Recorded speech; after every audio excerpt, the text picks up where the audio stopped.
In the vast expanse of deep space, Luma flickers weakly, a solitary beacon amidst a sea of brilliant stars. Luma looks around, dwarfed by the immensity of the cosmos, feeling utterly insignificant as the other stars shine with uncaring brilliance. A sigh escapes from Luma as its light dims further.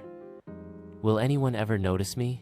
In the vast, empty darkness, Luma trembles, her light flickering like a fragile flame. Her voice echoes in the silent expanse. Is anyone there? Will anyone find me? Despite her terror, Luma focuses her energy, choosing to shine with all her might, a beacon of hope in the desolate night. In the dimly lit hospital room, Ali lies in bed, his weak gaze drawn to the window.